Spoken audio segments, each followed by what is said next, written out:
इसमें समता का अधिकार अनुच्छेद 14 जिसमें समता का अधिकार दिया गया है संविधान के अंतर्गत, उसको इसमें पालन कराने का दिया गया है। अनुच्छेद 15 जिसके अंतर्गत सभी को समान शिक्षा का अधिकार दिया गया है, उसको इसमें दिया गया है।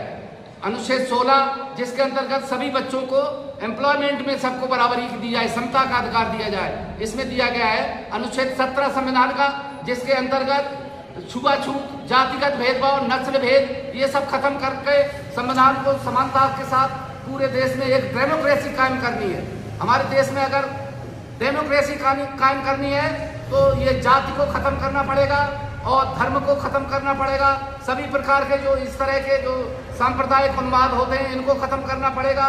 सभी लोग एकजुट होकर के समानता का जो व्यवहार करेंगे, उसी से हमारे देश का विकास होगा, उसी से हमारे देश का डेमोक्रेसी मजबूत होगी। धन्यवाद। आप समानता की बातें कर रहे हैं, समानता होनी चाहिए, जातिवाद जो है खत्म होनी चाहिए।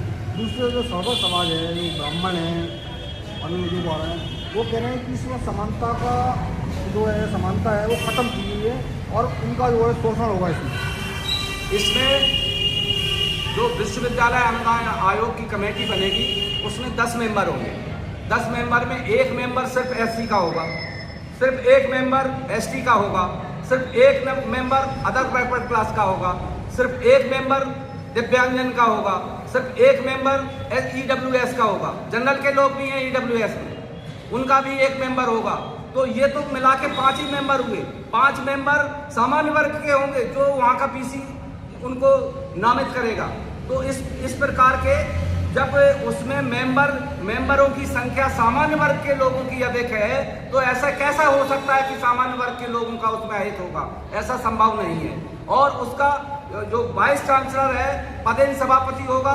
आज की डेट में पूरे भारतवर्ष में कुल 4 बीसी ओबीसी के हैं, 2 बीसी एससी के हैं और 1 बीसी एसटी का है। तो आप बताइए 150-200 यूनिवर्सिटियों में 6-7 बीसी हैं हमारे एससी एसटी ओबीसी के, तो उनसे तो ये हो नहीं सकता है। सभी यूनिवर्सिटियों में सामान्य वर्ग के बीसी हैं और इसमें सामान्य वर्ग का हित होने का कोई सवाल नहीं पैदा होता है। और जो सरकार ने निर्णय लिया है बहुत सही निर्णय लिया है। मैं उच्चतम न्यायालय से निवेदन करूंगा कि इस पर विचार करके इसको रोक हटाई जाए और इसे लागू किया जाए तथा इसमें जो विसंगतियां हैं उसको भी दूर की जाए। जैसे इसे मेडिकल कॉलेजों में लागू नहीं किया गया है, आईआईटी में लागू नहीं किया गया है, इसलिए और रिसर्च संस्थानों में लागू नहीं किया गया है। और मैं चाहता हूं इन सब में भी इसको लागू किया जाए।